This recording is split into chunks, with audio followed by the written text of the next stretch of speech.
อ่ะสบายดีพี่น้องสบายดีบอสมบูรณ์เมื่อนี้บอสมบูรณ์สิพาพี่น้องเขาเบิ่งหมู่บ้านชนบทอีกบ้านหนึ่งพี่น้องที่ว่าบอสมบูรณ์บ่ได้มาเยี่ยมมายามโดนเติบแล้วพี่น้องหมู่บ้านตัวนี้ก็คือหมู่บ้านสะปองพี่น้องบ้านสะปองนี่ก็เป็นหมู่บ้านที่ตั้งอยู่ในขอบเขต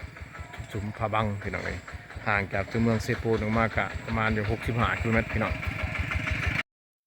ส่วนร้านแล้วบ้านสะปองนี่จะเป็นหมู่บ้านที่ว่าจะครบเครื่องแล้วพี่น้องเป็นหมู่บ้านที่มีไฟฟ้ามีสัญญาณโทรศัพท์มีห้านขายเครื่องยนต์ที่ว่าครบเครื่องมีเส้นทางผ่านใจกลางหมู่บ้านพี่น้องเป็นเส้นเป็นถนนทางแดงแต่ว่าเป็นถนนที่บ่มีก้อนหินใหญ่เป็นถนนที่ว่าอัดแน่นและก็ได้มาตรฐานพอสมควรพี่น้องถึงว่าจะเป็นทางแดง ผ่านบ้านกระจาพี่น้องเลยบ้านถือว่าเป็นเส้นทางที่ว่าสะดวกสบายพี่น้องอันนี้ก็คือเป็นบรรยากาศนั่งแรงพี่น้องเลยช่วง4 โมงเย็นพี่น้องจะเข้า5 โมงกันละส่วนนี้ก็เป็นบรรยากาศที่ว่าดีพี่น้องเลยอากาศแจ่มใสถือว่าอุณหภูมิกะปกติละพี่น้องเขตนี้นะ28-27 องศาถือว่าบ่ร้อนบ่หนาวพอดีอยู่พี่น้องช่วงนี้ก็งัวควายกำลังเขาคอกเขาแหล่งนะพี่น้องเลยแต่ว่าบ้านตัวนี้จะพิเศษนิดหนึ่งพี่น้องพอสมบูรณ์เห็นงัวตัวที่ใหญ่ก็จะผูกเอาบุคือเขตไปเขตบ้านอื่นพี่น้องไปเขตอื่นก็จะปล่อยตลอดแรงตลอดฝนแต่ว่าบ้านนี้นั้นซีเมนต์ก็จะทำการผลิตหลายพี่น้องก็จะเลยผูกงัวนะคือว่าผูกวัตถุครอบครัวเลยพี่น้องนะก็จะบริปล่อยสะทรายคือขอบเขตจุดสุมเจียงตุพี่น้องเอ้ย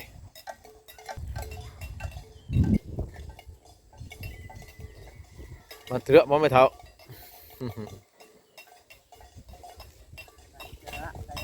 อืมเสืออุ้ยเถือะโบราณโอลำผูกเอาเนาะบ่ได้เลี้ยงบ่ได้ปล่อยบ่ได้ปล่อยบ่ส่งนี่ปล่อยเรื่องปล่อยใช้คือเขาคือเขาเจ้าเฮ็ดผลผลิตหลายปล่อยยันมากินข้าว กินข้าวกินมันต้นผูกเอาเนาะอืมบ้านตัวนี้ถือว่ากระเจ้าทำการผลิตหลายพี่น้องงัวกระเจ้าจะได้ผูกหมดทุกๆครอบครัว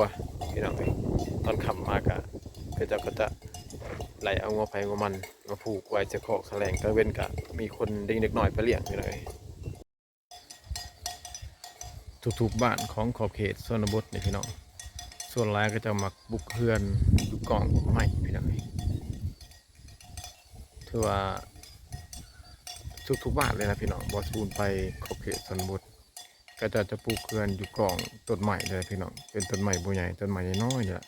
ก็จะปลูกเขื่อนใส่ก็ถือว่าเป็นเพดานอันหนึ่งที่ว่าสามารถกันความร้อนได้แล้วพี่น้องเลยคือยามกลางเว้นกับแสงแดดผ่านต้นใหม่ลงมากะความร้อนกะร้อนบ่แห้งพี่น้องเลยอันที่หนึ่งอันที่สองกับอากาศเคนี่กะเย็นๆเนี่ยพี่น้องอากาศกะบ่ร้อนแห้งนะแต่ทำไมเคสนี้จะเป็นเขตที่ว่าน่าอยู่ที่พี่น้องเองตอนชวนยังนั่งหนึ่งแล้วแก่บ่มาแต่ไห้บ่แนะนำเสียหยานะตาบัดมันอะเมื่อยบ่ช่วยเนี่ยเป็นไรช่วยเมื่อยนะตะเวิร์นบ่พี่เลี้ยงเมื่อยพี่เลี้ยงบ่เออ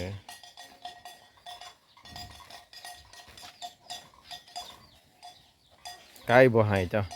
อยู่ไกลบ่บ่แหละโอ้อยู่ทางคุณทางมาคุณบ่ส่วนหลายก็จะเห็ดหายเห็ดสวนก็จะอยู่ไกลพี่น้องเอ้ยอยู่ไกลจากบ้านไปประมาณ2 หลัก 3 หลักบ่อนที่ก็จะไปเห็ดหายเห็ดสวนพี่น้องช่วงนี้อากาศดีแห้งพี่น้องเอ้ยรู้สึกว่าเบิ่งในโทรศัพท์นี่ช่วงนี้อุณหภูมิ 17องศาพี่น้อง17องศาเซถือว่าอุณหภูมิจะคอยลดลงตามแสงแดดพี่น้องเลยตอนหนึ่งแรงแสงแดดวิดขอบฟ้าก็เห็นให้อากาศจะเย็นลงตลอดเลยพี่น้องสำหรับฝากทางบนนั้นพี่น้องก็จะเป็นหน้าผาแปะกับตีนบ้านพี่น้องยามแรงแสงแดดส่องที่หน้าผาเป็นวิวที่สวยงามเป็นตาหน้าอยู่แล้วก็อีกอย่างหนึ่งก็เปรียบเหมือนภาพวาดอยู่ในคอมหรือว่าในระบบ AI พี่น้องอันนี้คือวิธีชนบทแท้ๆพี่น้องเลยอยู่เขตอื่นท้องถิ่นอื่นหมู่บ้านที่ว่าแปะภูเขาดำรงชีวิตแบบดั้งเดิมหากินแบบธรรมชาติแบบนี้นะก็อยากหาเบิ่งยากล่ะพี่น้องมีแต่ขอบเขตจุดสุมผาบังจุดสุมเจียงตูบแต่กับไปเขตเมืองนอนก็ยังมีอยู่พี่น้องแต่หลายกว่าหมู่แม่นอยู่ในเมืองเซโปนเนี่ยส่วนเผ่าบรูดำรงชีวิตแบบนี้นะพี่น้องเอ้ย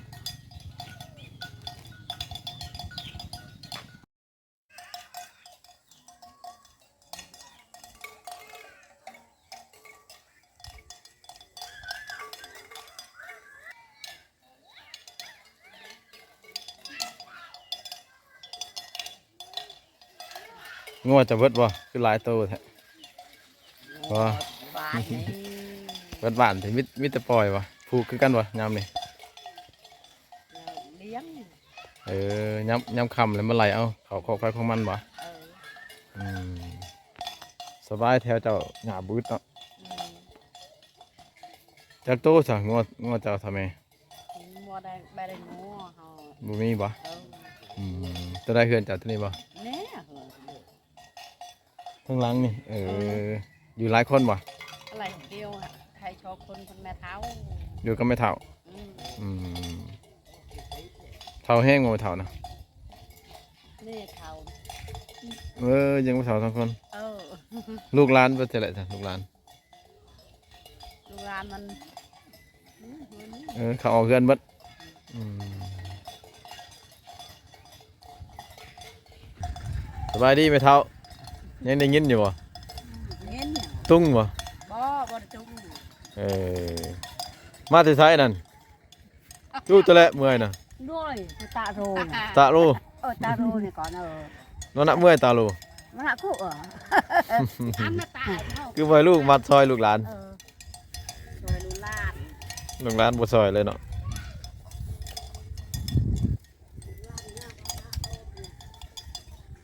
ถ้าแม่คิงๆบ่แม่ย่าบ่ แม่คิงๆแม่แม่งา เออคิดว่ามาเจ้ามาอยู่เฮือนผัวว่าแต่ละจะเอาจวยน่ะ ป้าแล้วเดี๋ยวดูนะ อืม ป้าเอาเมีย หลายปีเลย เออได้เลยปีนึงแล้ว เออยังมีแห้งอยู่ไม่เท่าเนาะยังแข็งแห้งอยู่ซีกระหม้อแล้วไม่เท่าเลย เข้า บ่ บ่ บ่ฮู้ว่ะได้ละ8-90เนาะฮอดแล้วไม่เท่านี่ยังแข็งแห้งพันได้พัน แห้งแล้วก็เท่านะมัน แห้งแล้วผ้าพันยังได้อยู่นั่นพันพื้นยังได้สบายเลย เสียป่ะ อืม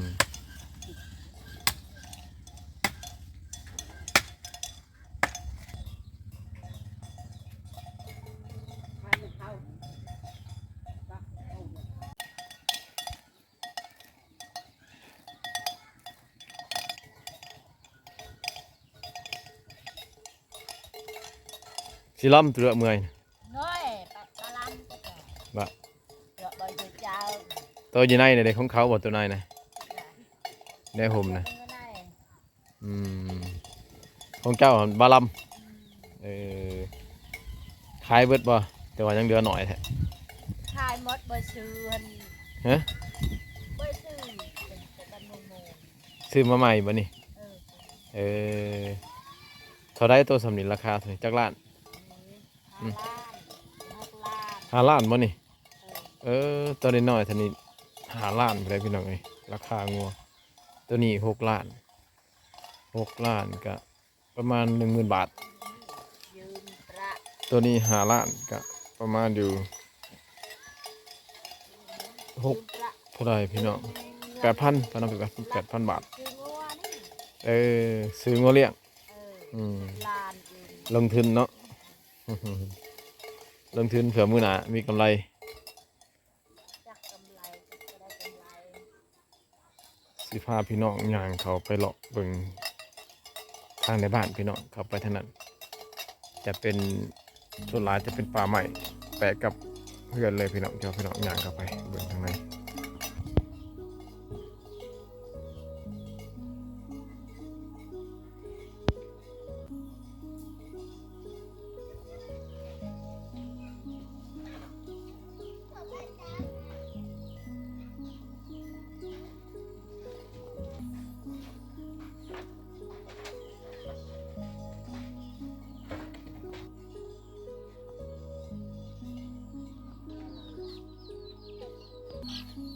อันนี้คือไม้บงพี่น้องไม้บงคือเจ้าตัดมาแต่ภูพอได้มาอ้อมหัวอ้อมสวนนะพี่น้องเลยสำหรับไม้ตัวนี้จะเป็นไม้ที่ว่าน้อยๆแต่เป็นไม้เนื้อแข็งพี่น้องเลยมาเห็ดหัวอันนี้ก็จะกุ้มอยู่มัน5 ปีหรือว่า6 ปีพี่น้องไม้บงตัวนี้ก็เจ้าเห็ดหัวเห็ดสวนน่ะที่ว่าบ่ยากพี่น้องไม้นี่ก็ไปตัดเอามือหนึ่งนี่ก็ถือว่าได้หลายพอสมควรแล้วพี่น้องเลยมาตัวนี้ก็เป็นตูบพี่น้องเป็นตูบตามเขาก็เจ้าพี่น้องไงนี่อยู่ทางลุมจะมีโคกมองโคกมองก็เจ้านี่ก็มี2 หน่วยพี่น้องหน่วยตัวนี้นะเถื่อมันเปะเพละพี่น้องก็เจ้าใส่งานหลายฝ่าหลายปีมันก็ก้นมันก็เปื่อยทางปากมันก็โกนก็เจ้ากระทิมพี่น้องก็ยังเหลือแต่หน่วยเดียวพี่น้องเอ้ยนี่อยู่ทั้งเทิงตูบก็เป็นสากพี่น้องเพื่อนคือเจ้านี่ถือว่ามีหลายรุ่นนะสากพี่น้องนี่มีสากตามเข่านี่อยู่หัน5 อันพี่น้องอยู่ตอนนั้นก็5 อันถือว่าเป็นมีอยู่10 อันสากตามเข่าอยู่ในตูบน้อยๆของบ้านสปองนี่พี่น้องสำหรับหมู่บ้านตัวนี้นะพี่น้องเพื่อนที่ว่าเป็นแบบดั้งเดิมคือแบบนี้นะถือว่ายังหลายหลังนะพี่น้องเลยบ่สมบูรณ์คิดว่าจะมีแต่เฮือนหลังใหญ่ๆแคมทางแต่ว่าเข้ามาในบ้านมันนี่เฮือนแบบดั้งเดิมมันนี่ยังหลายหลังอยู่พี่น้องเลยอันนี้คือบรรยากาศภายในบ้านก็ตัดพี่น้องบ้านนี้ก็ใหญ่ๆนะพี่น้องเลยบ่สมบูรณ์คิดว่าจะได้อยู่ประมาณ5 หรือว่า60 หลังคาเรือนพี่น้อง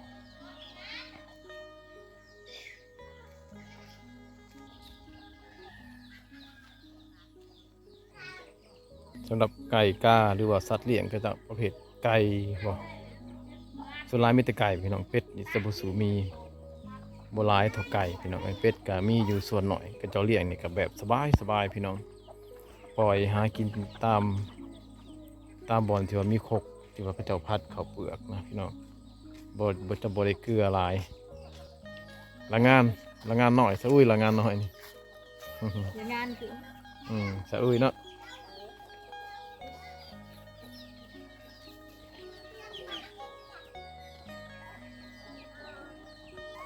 มาตัวนี้จะเป็นน้ำสางเขาเจ้าขุดไปใส่พี่น้องต้นเตอแล้วน้ำสางนี่มันไม่เท่าตาแต่เฮิงเลยบ่ตานี่สีกะมอฮะโอ้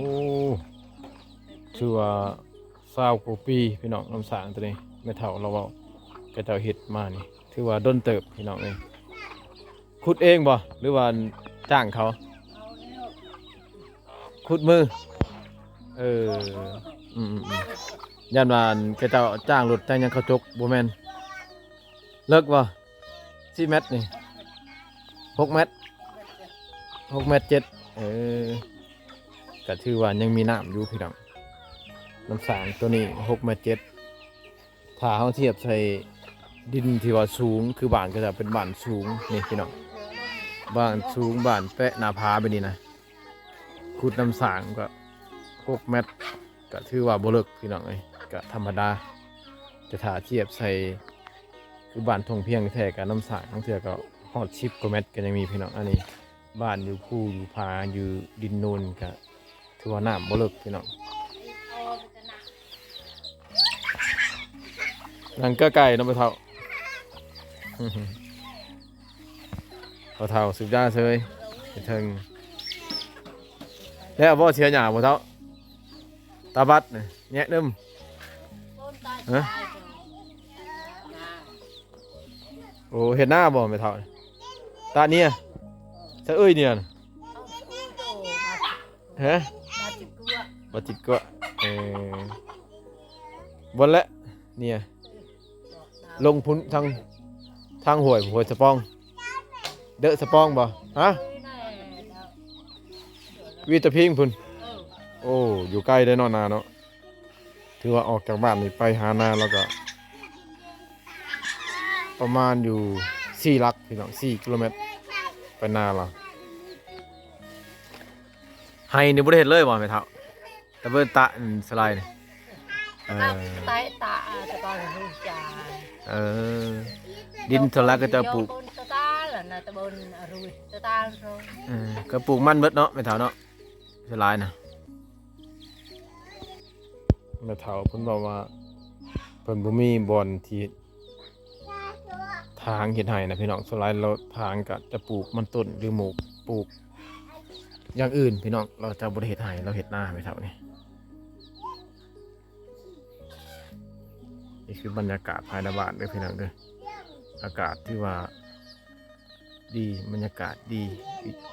การใส่ชีวิตของเขาเจ้าก็ยังเป็นแบบดั้งเดิมแบบเก่าแก่อยู่พี่น้องเอ้ยยามค่ำๆจังซี่พี่น้องชาวบ้านก็เจ้าก็มาตั้งแต่ไร่แต่สวนทุกๆหลังคาเรือนก็ถือว่ามีคนประจำเต็มอยู่แหละพี่น้องเอ้ยบ้านนี้ก็เป็นบ้านที่ว่าใหญ่ในพี่น้องโมเห็นบ้านน้อยนะพี่น้องเลยบ้าน50 หลังคาหรือว่ากลัวพี่น้องเป็นบ้านใหญ่บ้านมีแปะหน้าผามีวิวสวยงามพี่น้องเลย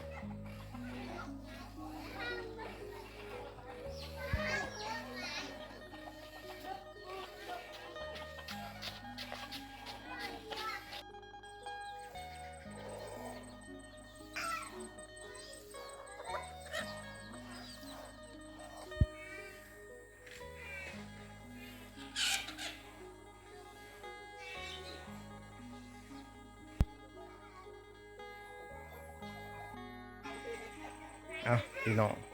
สำหรับการเลาะหมู่บ้านสะปองนี่ก็ถือว่าเลาะเรียกว่าไปครึ่งบ้านพี่น้องเลย